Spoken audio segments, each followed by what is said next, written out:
Welcome to another episode of the Top Corner Podcast. And today is Monday.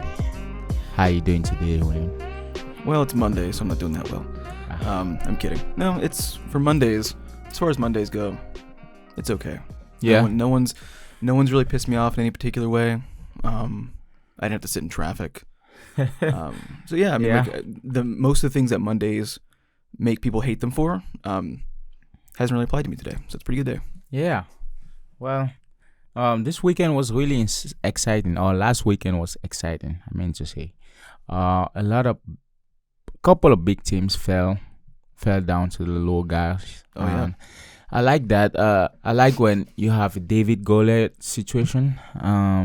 Especially in sport, you always root for the underdogs until the underdog becomes The giant. and Yep. you're like, nah, we don't want you guys to win anymore. But yeah, Well, and let's go back to last week's episode because it kind of ties back into what we had said, because we had sort of debated on whether or not it was a good thing when a sporting structure is like this, where the giants last for a very long time, yeah, and not a lot of other teams get the competition, or leagues sort of like the MLS or the NBA, where it feels like every 5 or 6 years, every team sort of gets their opportunity. Whether or not they make the most of it or not is beside the point. But and the David and Goliath moments don't really happen that much. No. Without this pyramid structure that we have.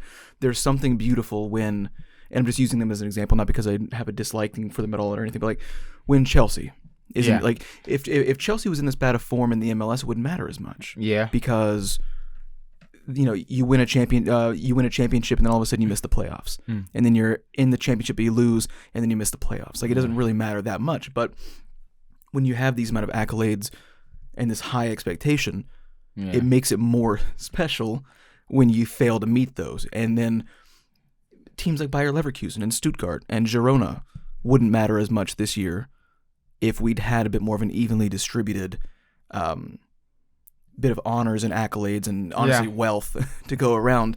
I appreciate it in different sports in different ways, but this has been a very interesting year for the David and Goliath stories. And I think that every league has sort of been a bit more competitive than normal. It's been a very exciting thing, except for the French league, and it's fine. Well, the French league is... Even the French league is kind of weird because even Paris been losing left, right? Yeah. So I guess I would say the only difference is that the French league, you're right, they are not playing as well, but no one is playing that well. Okay. Like everyone's kind of just like, PSG is not playing well and everyone else is doing kind of what's expected of them. Whereas, Germany feels open, very open for grabs, and then Girona coming in and giving the big three in Spain a run for their money. And then the Premier League, this is the most competitive that I've seen the Premier League in a long time. Yeah. This is like, we said it at the beginning of this year. Probably since 2015. Yeah. Yeah. In terms of knowing or having uncertainty of who's going to win next weekend, like you will see a game, you will see City, Newcastle, it's like, City will storm Newcastle. But Newcastle comes in and just, give City like 2 or 3, just beat them like they stole money or something like that. But, well, and it's like, and like we had mentioned it earlier this season as well. It feels less like a big 6 this season and more like a small 10. Yeah. Like it feels a bit more open for grabs and everyone's making the most of it. And I'm sorry to tell you, I don't think West Ham's gonna make top 6. We're do like a little mid-season review. I should have chosen Aston Villa, but I didn't see Aston Villa coming like that. Like I wasn't familiar with Aston Villa's game like that. Yeah, what is it? 15 home wins straight. Yeah, it's pretty insane. And they kill it. I think they're sitting at top 3 right now. They're third. Yeah. Good grief. But anyway, let's get into some news and stuff. I just wanted to mention just there's a beauty in both sides of the unpredictable league and then the highly structured league, because sometimes you have moments like this, seasons like this, and these are really interesting. Let's get some of these guys. I really don't care for them. Okay. Explain yourself. But go ahead. What? Calvin Phillips to United. Yeah. I mean, I guess that they need to replace Mason Mount already. But how much are they paying for? How much are they willing to pay for Calvin? That's what I'm wanting to talk about as well, because I think, what was that? Our best performing short that we ever had was comparing him to a 2011 Honda Civic, which is kind of true. Didn't they say they wanted 80 or 60, something like that? They wanted something absolutely asinine for him. For Calvin Phillips, and they're just not going to get it. They're not going to get that money. let him go for. You don't want to lowball him either because he wouldn't be the first player to not perform to the standard of Guardiola, and it's not always those players' fault. You can look at Jack Grealish as well. Yeah. Great player, but when you put him in an overly structured system, he doesn't perform as well as he did at Villa, where you basically say, all right, kid, go run around. Yeah. Go crazy.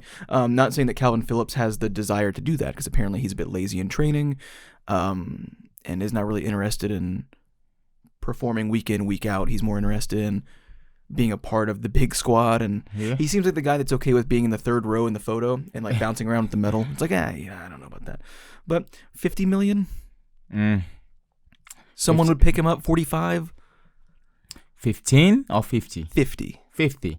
Yeah, not 15. That's crazy talk. No, 15. I don't know, man.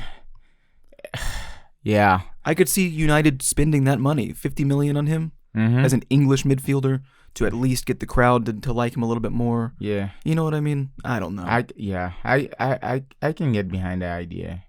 But I don't think it'd work out great, but I could see them spending that money. I don't think that he would play that well there. I don't think he's worth that particular amount of money either. I'm just trying to not be like disrespectful about it. But that seems like it's more in line with the purchases that they've made recently, if that makes sense. But to be honest, it's kind of difficult to quantify what is worth or not, because in this era, nobody is really worth the money they're willing to offer. Yeah. There's a lot of inflation going around, so he might actually get the 80. You might be surprised, but I don't think even if there was an alternative or another world, I will personally not give him 80 million. I don't care if there's inflation or whatnot. That's just too much. But well, and the big thing, I don't make the rules. The big thing about it is that we don't even really have proof of him playing that well at a big club. Yeah. Because he didn't really play that much, period. And when he did, he wasn't that convincing at City.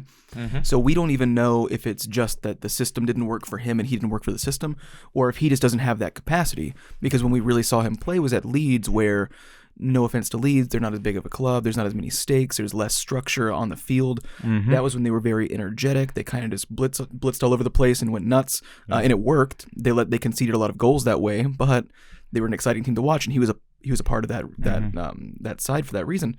I don't see the proof that he should or could continue to be considered for the top clubs. Yeah, or United. Yeah. Looking at Arsenal and Liverpool are looking to get fullback Frimpong. Yeah, I think he's from he plays for Leverkusen. He does play for Leverkusen. Yeah, $40 million release clause, so they wouldn't even have to really communicate with anybody. They just say, "Here's the money, take it." Yeah, that's easy. You know what? I for sure I know that Leverkusen squad, there's gonna be some players getting out of the squad probably next year because the Verts, Boniface, Boniface is probably getting he's so good though. He is leaving. He's great. I'm telling you, as soon as a club comes knocking, he's gonna be gone. It's unfortunate though, man, because they especially like that performance with against Stuttgart. That was a great game to watch. Yeah, and we'll talk about that. But I mean, it's just it is frustrating sometimes when you see those players that leave too quick. Not saying that I wouldn't or that I blame them, but it's just like sometimes you want that good underdog club to stick around for like they're always 2 years short of doing something special. Always. That's why the FFP was gonna try to kind of regulate. It's it's just crazy because you have an underdog club comes in, does the business. But in order to maintain, they have to have some sort of injection of money coming in. Because if you can't maintain a player that's already like he's excelling, then Real Madrid comes and hey, we're gonna give him 200 million. You're like, what? 200 million? Yeah. Okay, let me take it. and I'm definitely not saying it doesn't make sense. What I'm saying is that like I feel like last year's Napoli was very good proof where a couple of seasons before that they couldn't do it, but once you start looking around at the squad, you're like Osimhen, Kvaratskhelia, Lobotka, Anguissa, Zelensky. You're like you just keep Kim. You just keep going. It's like this was accrued. It wasn't just a 2-season thing. Like it's like they all hung around longer than a lot of the underdog clubs expect certain players to stick around for, Mm-hmm. and they won the title for the first time in 30 years. It's like that's what like I feel like that was a good thing to like take notes. Mm-hmm. Like not saying that I blame you for turning down Bayern or Madrid or Barcelona, but it's like you guys are 5 years like all these mid-tier clubs. You're 5 years away. Mm-hmm. If you all just stay true, you have a good system, you have a good manager, you make good signings, but it's like it's always like 2 years short. Yeah. They lose like 3 or 4 big players, and then they're right back down. But if you all just held in a little bit longer, Yeah. these smaller clubs, these mid-level clubs, might have more titles to their names. Back in the day, that ideology could have worked because like we had a few clubs that were doing things like that. Real Madrid is always they have always done that's their policy, you know. Chelsea just went in 2004 when Abramovich took over. That's actually Chelsea who kind of started the whole deal in England. But saying that in that era, yeah, a club could have done that. Stick around, even though the big guys and people were not giving this crazy amount of money. You really had to be worth it, and you could be a small guy coming in, winning everything, sticking around till you build and become one of the big guys too. It's kind of like Dortmund before when Dortmund came in 2013, with Jurgen Klopp. Yeah. Now they stuck around because now they became kind of like a household. And when you looked at the Bundesliga, you were like, oh, that's Bayern Munich, that's Dortmund. Yep. But it's gonna be difficult for a club unless there's an influx of money. It means, Leicester is coming in, winning everything. For Leicester to remain Leicester, somebody is coming in, investing in like a big capital investing in the club. Then people will stick around. And you would hope that would happen in the rare instances. Like, why didn't anyone come in for Napoli, and just pump a bunch of cash in? Like why not? It was right there. The team was there, and the first thing you do is you come in, you invest a ton of money, and you say They all stick around. You say, Kim, you're not going anywhere, because they've proven that even with pretty much the same side. Yeah, and now you are a potential to win pretty much everything. Always be in the conversation next year and the year before, the year after next, and so on and so forth. Yeah. But that's just that's just the reality of sport nowadays. Yeah, what about Villa though? I mean, they're playing lights out. They're playing lights out. Like they're spectacular, and they shouldn't be like Emery is probably Unai Emery is probably the third best coach manager in England. Are we talking about best coach in terms of like recent performance, or are we talking about if you look at what he does though, in the whole what he did at Villarreal and Sevilla, and people like to say that his time at Arsenal wasn't ideal. I mean, he got them 5th and in a Europa League final. These are the facts. That happened. Yeah, but are we talking about him being the third best coach in? I kind of want to understand where he fits in that. Is it presently or is it entirely? No. Presently. Oh, yeah, presently. Presently. Entirely. I was like, he doesn't even come. No. Even top 100. No. But he has proven himself to be able to take these.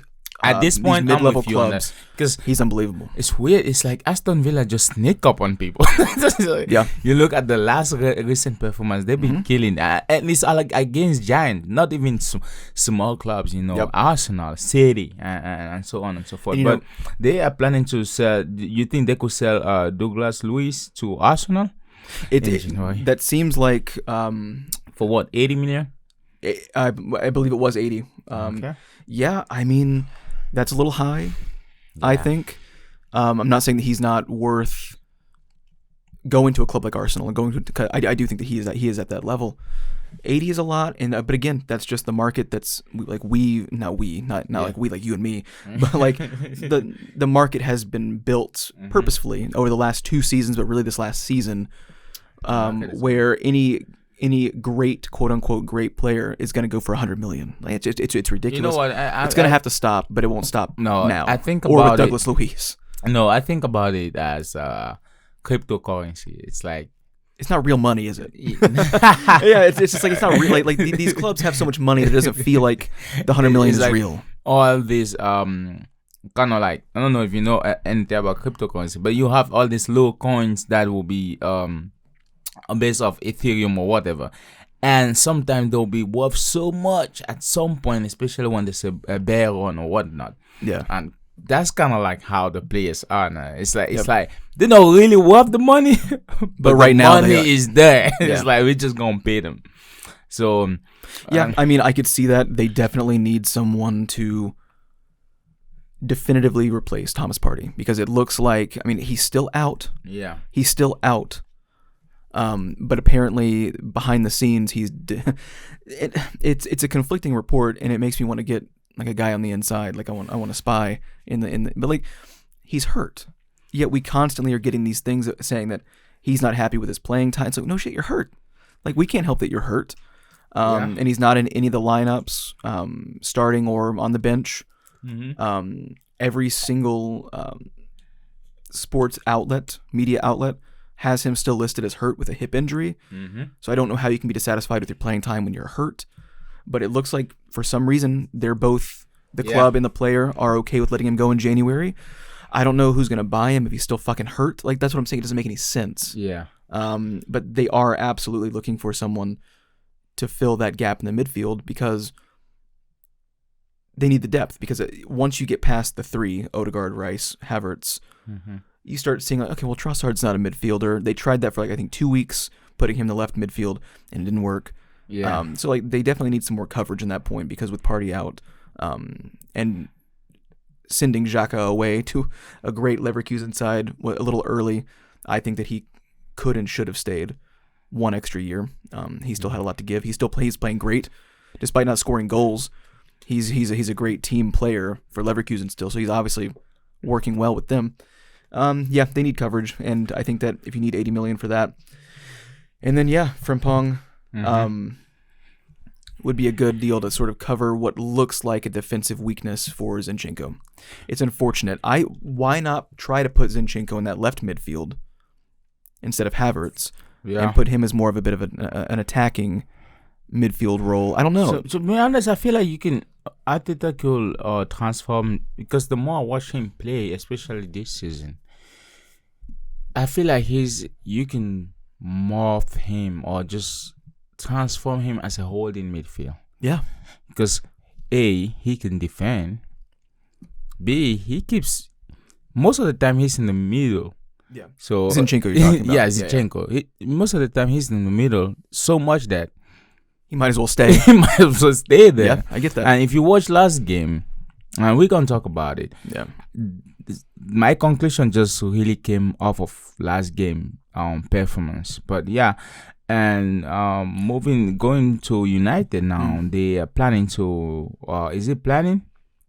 And what about letting Varane, Sancho, Casemiro go in January? And another thing that I know for a fact, they are not trying to renew Anthony. Is it Anthony Martial? Yeah, Anthony Martial's contract. They're not trying to, extend it or whatever. 5 years too late, but they finally got there. It's good for them. Yeah, it's crazy for someone like Anthony Martial, because I feel like he survived a lot. It's like this guy survived a lot of tribulations. Yeah. When he was not really at that level of a player. I mean, his first season was great. He was the golden boy. The second season, average, under Mourinho, average, under all, average. I think under Mourinho wanted to let him go, but it didn't happen. He was average under all, Solskjaer, whatever his name is. He had a good season after, I think, the second season, and that's when he renewed his deal, probably at 50 million or something like that. But man, after that, it's just rocambole. They just gotta let him go by someone. That's like 4 players, It's like he finds creative ways to not be seen by, like, it's firing day. The executives are walking through the building, and he's like dressed up as like a hot dog vendor. He's like, you see Martial? He's like, I don't know where he is. He's hiding in the back in like a room. He's pretending to be one of the trainers. Yeah, stretching people out. He's survived a long time. He survived still. Yeah, because now they really don't need him. It's more of a cumbersome. Like he occupies space for nothing. You already have Højlund, but he hasn't. But he's not doing well either, though. He's not scored a goal. Well, for United is in a situation that I don't. It's a group problem. Yeah, for I me agree. at this point, I don't find a scapegoat because Yeah. what I realize is every time something's wrong, we find a scapegoat and A we say, singular, hey, like a single that's person. you, yeah. Yeah. And that's also what United does, Mhm. you know, and that's how I feel like the culture has become internally, or even them as a group, and especially those who hold the power to have to hold people accountable. They choose someone, and that person becomes the scapegoat of Yep. whatever bad performance they've been displaying. But on the contrary, I think that's wrong because I feel like the whole group is dysfunctional. If you watch any single game, it's obvious that it's a group issue. It's from the ownership Yeah, to the manager to the yeah. tactics implemented by everybody on the staff to the team. Everybody. Now, letting these guys go will be good because you probably can make good use of the money. Yeah. Well, and really fast, like you said, Go ahead. it makes me happy seeing this because you're right. Like they're finally not treating it like a single person's issue. Yeah. If they're willing to let all these guys go, they're sort of seeing the problem is bigger than the individual. Yeah. And they will accrue a lot of money from these sales very quickly. But they haven't shown that they are able to make good purchases recently either, though. So it's like this might be the worst / best time to clear house. I mean, you're going to get rid of some dead weight, but you're also going to have a lot of money burning holes in your pockets with people that have a track record now of not spending it well. Yeah. So you might just keep spending poorly and have a new crop of players performing at the same level. Like this is a very real possibility. Yeah. So the best option is for you to sell all these guys that are just occupying space, especially if you have the Saudi. If they come knocking and they give a lot of money for these guys, just let them go. Get some real money. Get some fresh blood. You could get real money for Varane and Casemiro in Saudi. Yeah, without a doubt. Yeah, get some real money and get some fresh blood. Not just any kind of player. Don't go for a player that's like 30 or 29. Or go for some fresh blood. Someone that you can still coach. You know, someone that will listen. Someone that will be effective. And someone you can drop. You know, you got the midfield, you got your wingers. I'll get a left, probably a left and a right wing. To be honest, dude, there's so much people that unite. get Anthony out of there. Yeah, and try to get Lee Kang in. Yeah, quick as possible. Yeah, before he starts really becoming invaluable. Yeah, to PSG. like they keep. Because if he keeps playing well, they're not going to want to let him go. But like, get him now. Yeah, while he feels like he's on the rise. And you've seen his potential. Yeah. Until now, we don't even know how good he can be. We've just seen glimpses because they let him play like this little minutes. Yeah, you get him there with enough time. Yeah, as your right wing, still something to prove. Oh man. Yeah, get Anthony out of there. Then he probably, with all this energy and the wanting to win feeling, he will come there and deliver. Yeah. Also, man, get all these guys out, all that defense. To be honest, just get them out. I think that Diego Dallo is good though. You know what's crazy? I feel like no, Dallo is good. I feel like Maguire in another team that's functional, might be a different Maguire. He was at Leicester. You see? Yeah, I mean, I agree. He was their player of the month, wasn't he? Yeah, he's very funny. Way. What was it? 3 games, 3 clean sheets. 3 clean sheets. Man of the month, baby. I'm serious. Actually, let Maguire in. Just gotta get this other extra weight out. You know. Yeah. Rebuild. Well, he has plenty of time for the rest of the season to show because he's back in the starting lineup. Yeah, he took time off. He bid his time. He said he went back and forth on the decision. He liked that he stayed. He didn't like that he stayed. He liked that he stayed. And now he's starting again. And like it's a crazy ride. He deserves his own ESPN documentary, I think. Yeah, I wish I could talk to him. I need to know what's going on. Explain what the fuck is going on. On the contrary, in Chelsea, let's go. Let's visit the Blues. Mm-hmm. Oh Jesus! Pochettino wants a defender, a midfielder, a striker in January. So he still wants to spend, and he'll get Chelsea it too. is all about spending money. He will get it too. Yeah, I think Chelsea's logo should be: the more we spend, the better we feel. They are all about spending money. Oh, they're gonna spend it. We can't get up past 10th place. And that's crazy because they won't buy a player that's 50 mil. No, you need someone that's at least 80 mil to 100 mil. That's to solve a problem. Yeah, that you created for yourself. Great. Why would you want a midfielder when you have it's for who you want to play at. Like, would you want to replace Gallagher? You have a midfielder. You have Casado. You want hold on 1 second. Let me pull up there because they have so many people. there's so many. Like I know who starts week in week out for the most part, but like you always forget who's actually in the squad itself. Now you know what's crazy. I think for an attacker or a striker, I get why, because Borja or Borja. Yeah, he is on his way out. Yeah, Jackson too. Jackson is not that great. Broja wants out in January.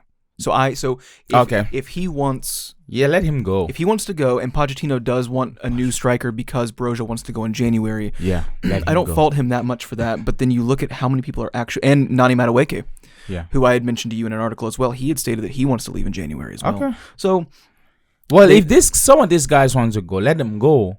But the sad part about it is you won't really have any return on investment. No. But let some of these guys go. Now I get why he wants it's a striker, but a midfielder, a defender. Well, I mean, dude, it's Moises Caicedo has not showed up, and I'm not saying that he can't. I don't think we haven't had too much time with him. I think we've had enough time with Enzo Fernandez. Yeah. To see that it's not. It's no way. It's not going to happen, is it? Yeah. But we are close. Like, how much longer do we debate with Moises Caicedo until we decide it's not happening? Yeah.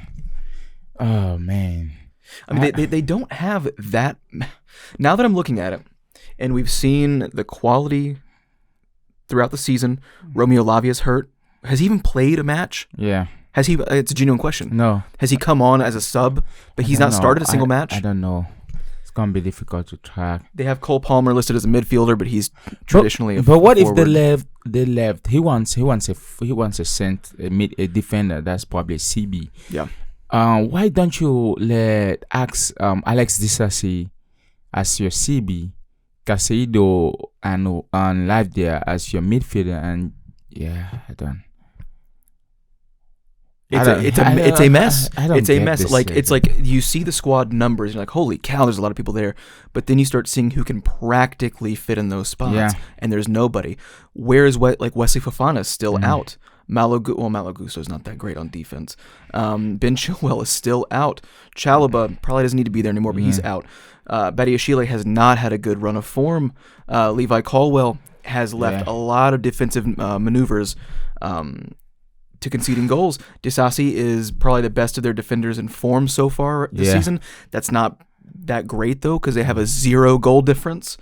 It's an absolute mess. And Reece James is day-to-day with a hamstring injury again. Yeah. But Real Madrid still won him. See, they have a CB. I mean, they have Disasi, Badiashile, Thiago Silva, Colwell, Wesley Fofana for CBs. They have Cucurella, Matson, Chilwell for LB, left back. They have Gusto Cucurella, Reece James as their right back, and Enzo Caicedo, Lavia for CMs too, and Leslie. So, although he's been unfortunate with injuries, because most of these guys have been injured, like Kunku, Lavia, Fofana, but one thing all these guys. Like wanting a midfield, like I can get a striker, midfield a CB. I don't get it, because now it just goes back to how well he can turn that group into a great group. He's done it before. He can still do it, because now he's just fetching for excuses that I don't think it's worth it. Because you're gonna buy these 3 people you want to bring in, and it's still gonna be the same situation. Well, he's looking for excuses, and he's gonna buy his way out of it. And he's not been able to do that before, but he knows in this system that he can, because he has someone at the top that doesn't understand the traditional way of doing this, who does have the capital to spend, who unfortunately is at a club that brings in a lot of revenue. Yeah. Therefore, he's always able to, because that's the whole thing about the financial fair play is that, you've got to be able to, like, it's a sliding scale of spending an X percent of money versus what you draw, what you bring in. And unfortunately, he's at a club where they bring in a lot of revenue, so he's able to just keep splashing money around, and it's not consistent, and I don't know if there is a way to get all these guys playing well. Yeah. because I feel like I mean, they would have done it by now. on paper, he has the best squad ever. So I don't know about that. I mean, if you He has one of the biggest squads ever. no, if you take just on paper and all these guys how they performed last year, he has, if not the best squad in terms of people at, especially these youngsters at their position. If you consider how good these guys were most of last year's and whatnot, this year they just haven't performed anything. Okay, I see what you're saying, and I'll raise you this because some of these guys have been there for more than one season, but no one's playing well. So how about this? How about this? Everybody in the squad, if they played like they did at their previous clubs, then that's one of the best squads in Europe. Yeah, that's why we say on paper because just because like Enzo Fernandez he didn't play that well last season. Yeah. So it's like you got to think about like Enzo Fernandez, not Enzo Fernandez for Chelsea, but Enzo Fernandez at the World Cup.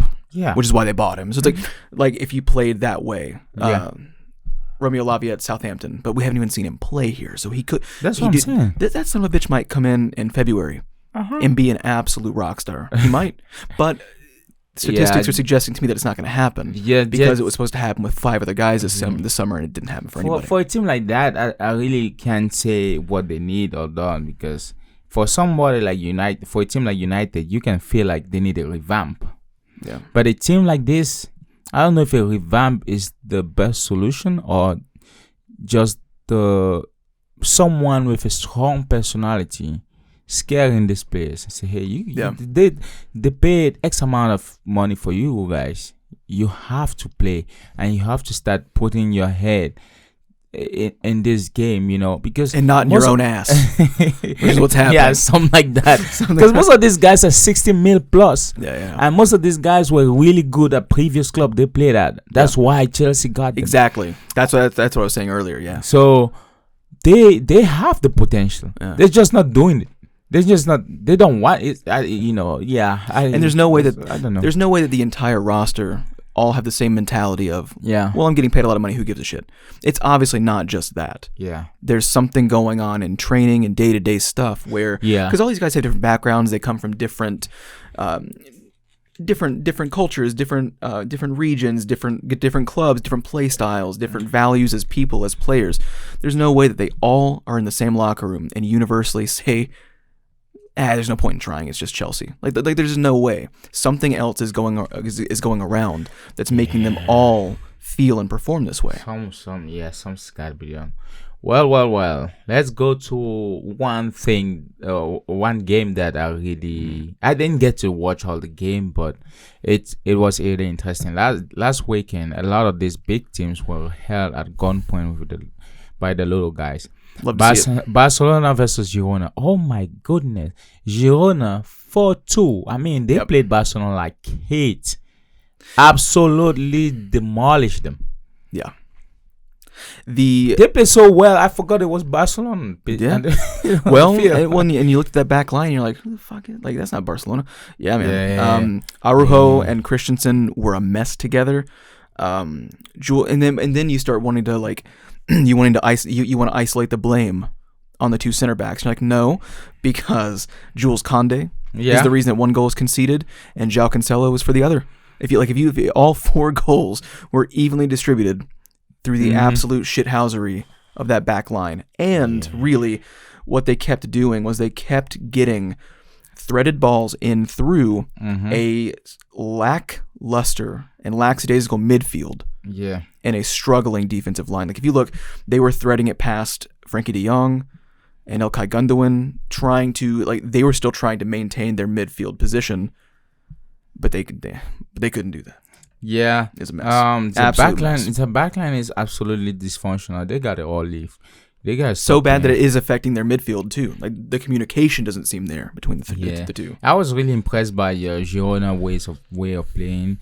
The pressing forward, the constantly attacking, the finding spaces between their backline. It's normal. I mean, Barcelona backline, they don't challenge any aerial any aerial passes or crosses. They don't even they don't even attempt to get up. They just let it be. That last goal where the cross was flicked over and Cancelo was dead center of the goal. Yeah. and the right winger is just standing in the middle of nothing. I know. Unbelievable. That's, Unbelievable. That's really crazy. One highlight for Barcelona, though. That goal from Gundogan, from Ferran Torres. That was that little spin. Yeah. That was great. That was great. He's still got it. I think Ferran Torres is underrated. I think that Barcelona's not playing as well as they should, obviously.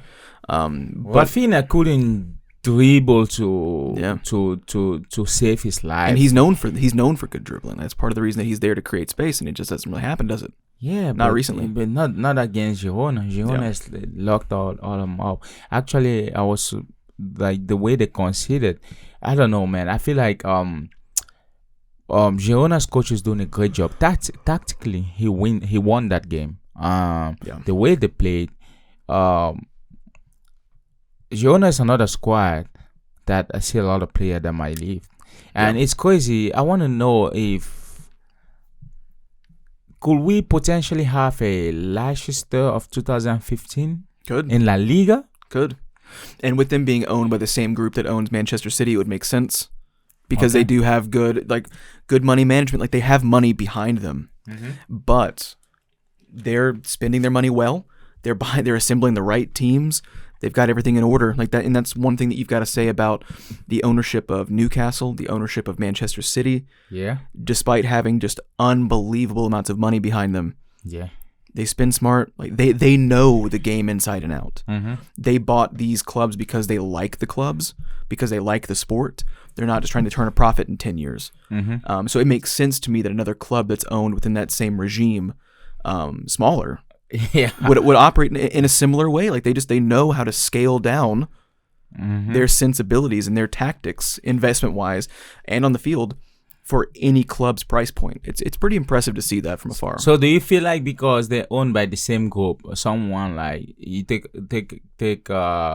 Girona's coach, for example, the tactics he's employing and when he's playing and when the club is playing against these guys, the way Girona is playing and the display of the football to that level, do you feel like if United or Chelsea or one of these clubs come knocking, he might not go because there is money behind the club. Yeah. So he essentially might not need the money.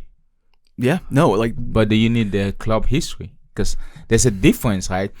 People don't. The difference between me going to play for what club has money, Newcastle, or let's say let even say Chelsea. Well, Chelsea has some history behind them, but the difference me going to play for those clubs and the difference me going to play for Real Madrid, it might be the money, but for Madrid is the money comes second. Yeah, the clubs come first. Think about it this way, then, because I see what you're saying, and I could see why a lot of people would be enticed by that. I think that other people could be enticed by why go to someone else's history. Yeah. When if I spend 7 years at Girona and we win 2 titles, possibly 3. I'm just throwing out a number. Like, I have the potential here to make my own history. Yeah. I would be the reason, because like if the investments stay and they keep operating this way, like there's no reason to suggest that this Girona team just goes away. Yeah. It was all assembled so quickly. They finished 10th in the table last season. Yeah. That's true. This happened so quickly because they know what they're doing. Nothing suggests, like, unless they offload their starting 11, unless they sell them all this summer. Like, but nothing here suggests that this is going to go away.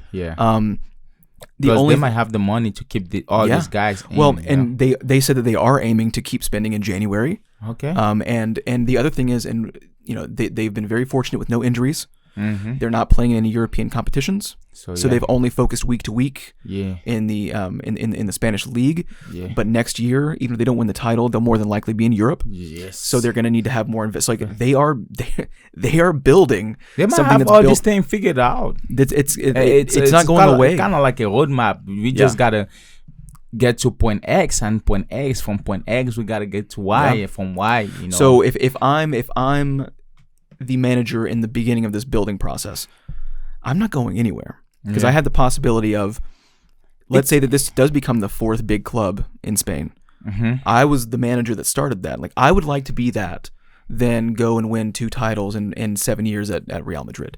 That's just me, because there are so many managers that have done that at Real Madrid before me. I'd like to have started that Girona campaign personally. That's my sentiment. But I see why someone would be enticed to go to Real Madrid. No, for Real Madrid, like it's a different situation.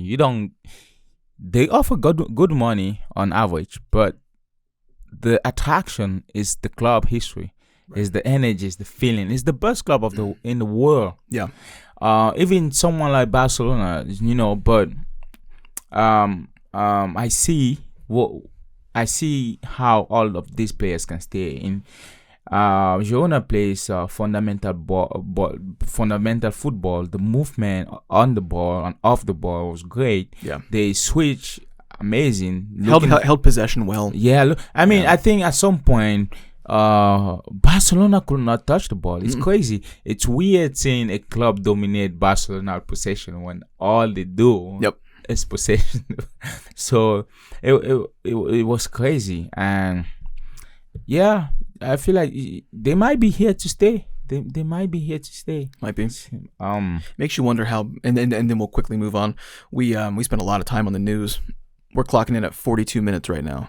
Oh, sure. So we might go rapido through a few of these.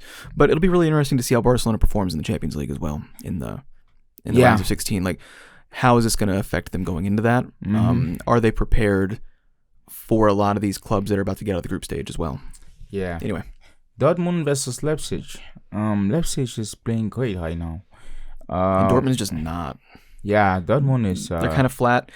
We've had to watch quite a few of their games in the Bundesliga, and a lot in the Champions League as well. I just don't enjoy watching them. I'm just not like. Dortmund seems really boring. They are very boring. Whereas Leipzig's very, very energetic, very offensive, very pacey. They're very fun to watch. Very young. Stuttgart, Leverkusen, and Leipzig all feel similar in that they're very fast, they're very aggressive, they're very young, they're very agile, and they all have something to prove. It's crazy that in Germany right now, I feel like there's a new wave, or like how can I say this? It's like watching a new generation emerge. Yeah. Because I mean, this season, when you watch Stuttgart, when you watch Leverkusen, you watch Leipzig, it's like a new form of football. Yeah. And the good thing is that there are so many players, like, because it is those three clubs that we're seeing it in mostly, and there are too many players in each club playing this way that it can't be picked apart in one or two transfer windows, because that's what you end up seeing. You start seeing one club with 4 or 5 guys that are really impressive, and they get picked apart in a January and a summer window. Yeah. But there are too many guys between these three clubs that it can't just be picked apart like vultures. You know what I mean? Yeah. At least not that quickly. So like this has time to possibly bloom and become something big overall. Well, and it makes me happy because at least now I can see the competition. I can see how, because my problem with clubs that with championships that or leagues that are predominantly one-sided, when you already know who's gonna win, something like the Bundesliga, you already know Bayern is gonna win no matter what. It makes me happy that there's so many contestants to the throne that it feels like there's now competition. So that's how I like it. How about this really fast? I want to lay this out there. Because it more than likely it won't be the finals, but if Liverpool and Leverkusen get matched up for knockouts on a Thursday, we watch those live. Ooh. What if we do those? Because we've currently, and we need some input from listeners as well, we've got a little rollout plan that we want to do some live watch-alongs. Yeah. And we've got mostly domestic league stuff because that's what's finalized right now, like on just in the fixtures. Yeah. But if that gets matched up, we have to watch one of those live, don't we? Yeah. Maybe not both, but we have to watch one of those live. On a Thursday, we'd already be recording anyway. So maybe we don't. To do that. Yeah, that'd be a really fun one to do. If not live, then we can get the DVR version and watch it like we would at normal time of recording. And I would just spit it out much quicker during the day. This is all logistics, but we're just talking about it.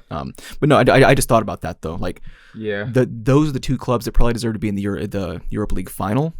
But the idea of them being on opposite sides of the bracket it doesn't make them like just not possible. They're more than likely to run into each other before then.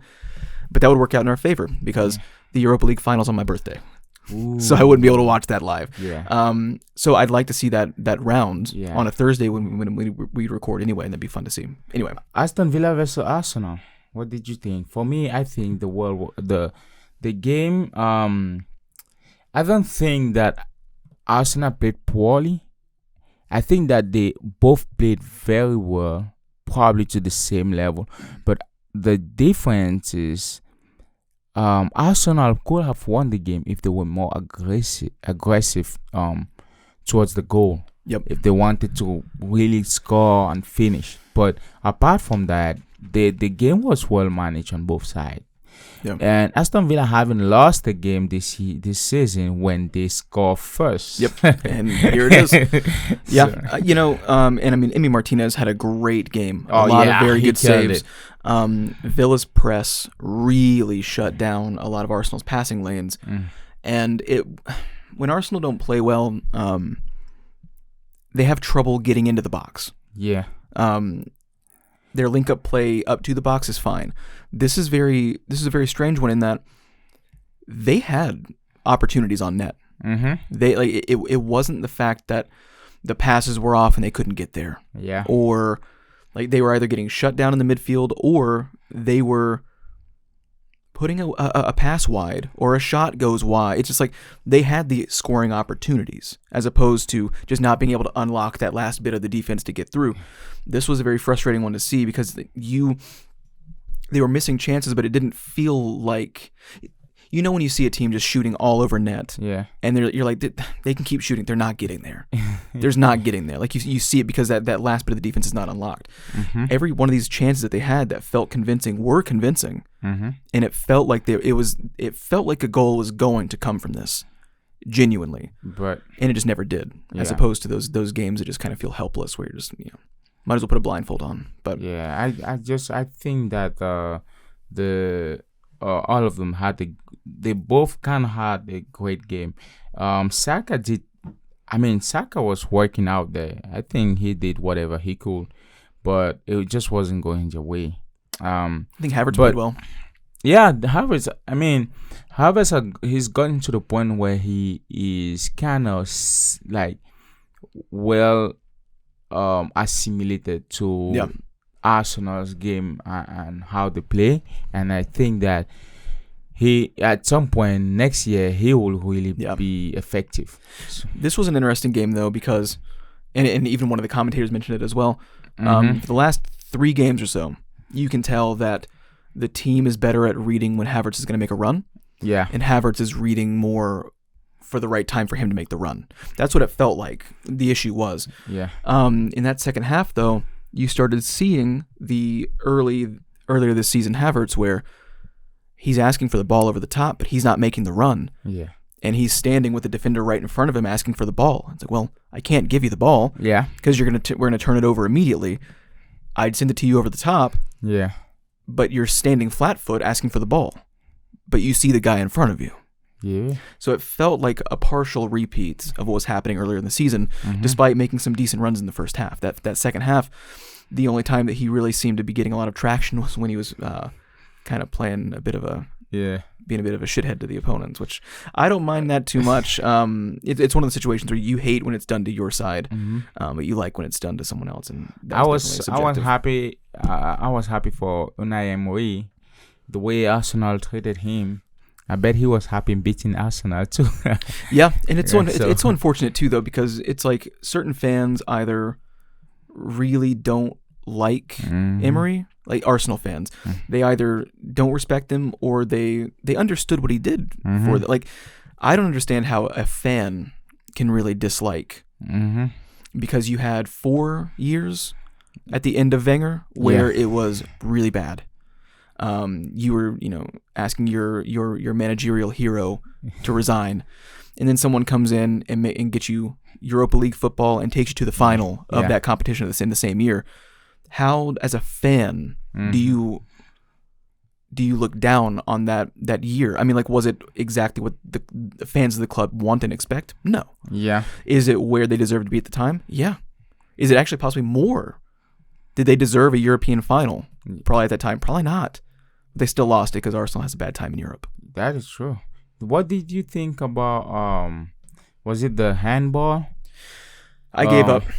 I gave up trying to analyze it because it hit everybody's fucking hands. Everyone's hands. For me, I think that was a right call, not calling it.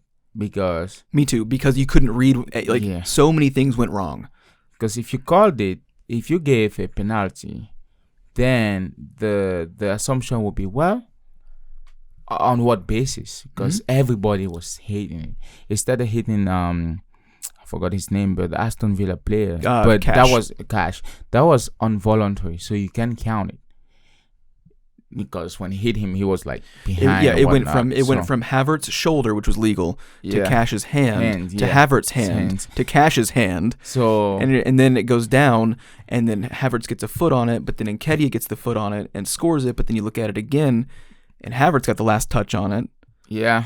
And then you look at it in another way, and it looked like Nketiah got the touch. So like I said, fuck it, I'm done. Like it was the right call in terms of not calling it a penalty, not calling it a goal. Yeah. And then the VAR was so odd to look at from different angles.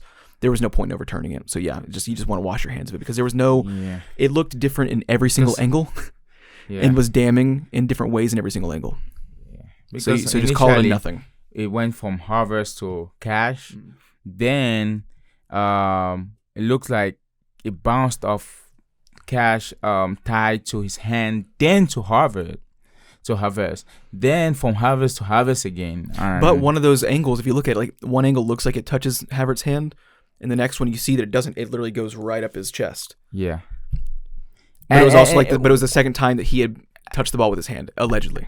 Yeah, but there's also at some point when the ball was dropping, it touched his hand, but that could even be deemed not involuntary. It looked like it was kind of like, I kind of want to touch. At a certain point, you're just like, just end this man. So, oh my god, I feel like that was a proper call because if you gave a penalty, that would have been, there would have been a lot of polemic surrounding that call. So, for me, it was good. I have a mess.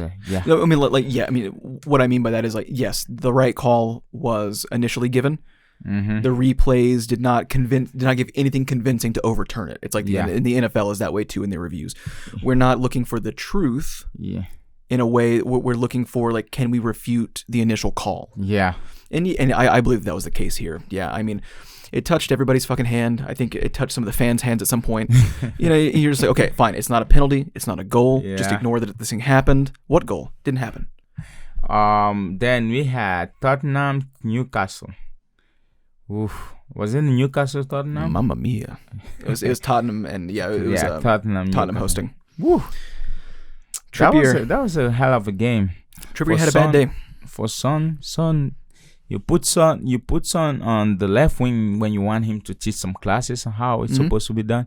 You put him on as a striker when you want him to teach some classes on how to score.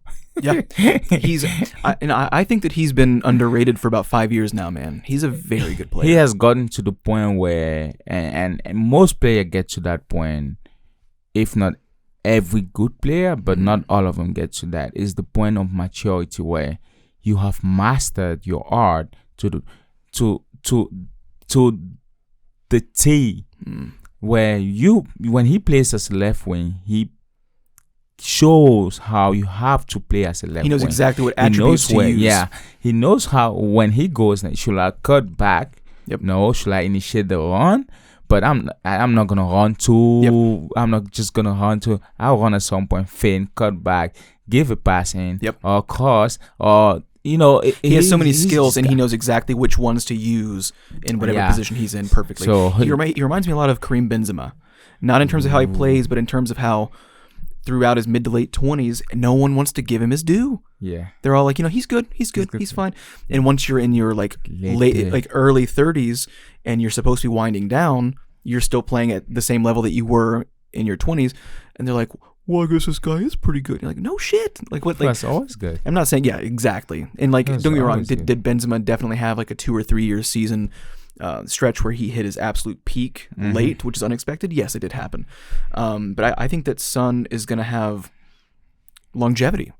Yeah. If he keeps playing like that, he just got to understand how to be on the field. That's about it. And that's what that's why he's playing so well right now. It goes back to even when you watch players like Pirlo just understood the field. He just understood cutting. He understood angles. You don't have to run with the player. Yep. Yeah, especially when you get to that age, You don't have to be with him every time, but you have to know, hey, he's sad. And at any point of time, you just have to cut his angle, take the ball. That's it. Yeah. So they play very well. Tottenham is Ange is doing. Is it no, not Ange? What's your coach? Oh Tottenham. Ange.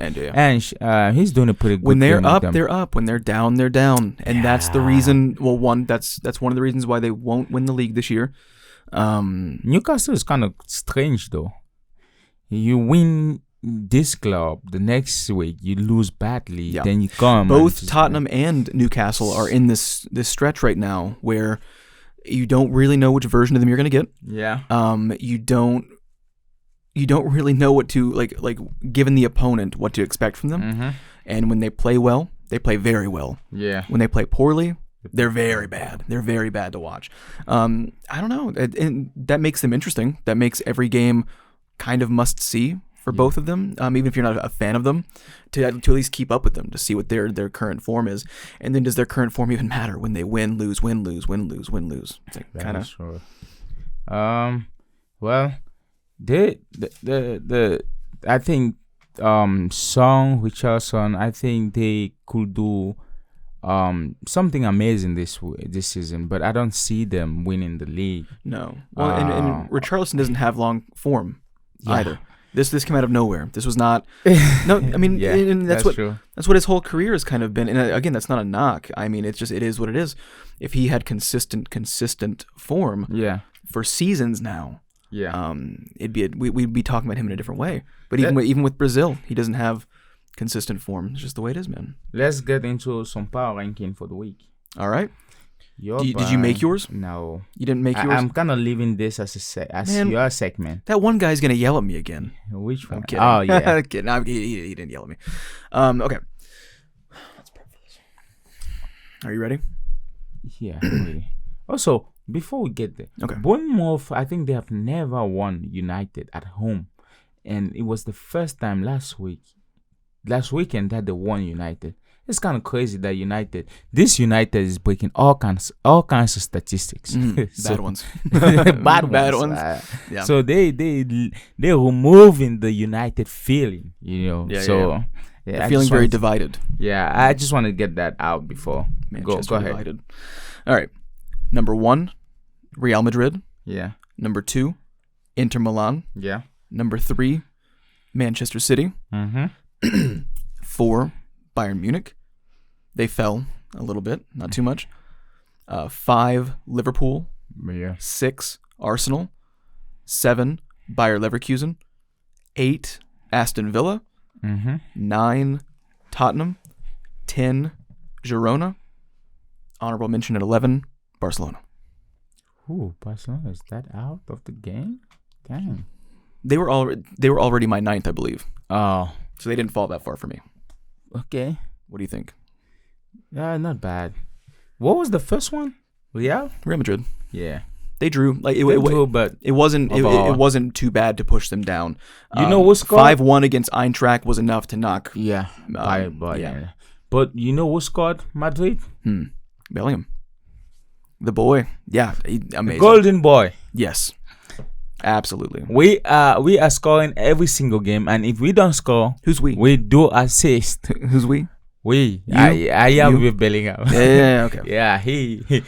I claim him as a cousin. Oh, you do? Okay. Yeah. Okay. Nice. Definitely. Nice. Good for you. And yeah, I mean, and you know how us Madrid guys we do it. I know. you guys are anyway, and then I mean, Inter Milan are very consistent. They're not the most flashy. But they're kind of going under everyone's radar in terms of how they're performing domestically. It's slow and steady. Just get it done, but on the low. Yep.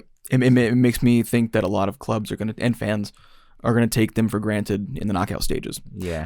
I'm not predicting them in the final, again, but I can see a team trying to taking them a little lightly, and it doesn't feel like they've gotten into a higher gear yet either. You know what I mean? Kind of like how Arsenal, although they play very different. Arsenal's much more energetic, but it feels like Inter Milan can still get to an extra level if they absolutely need to. Yeah. And whereas I feel like Bayern Munich is playing at their top capacity, both good and bad.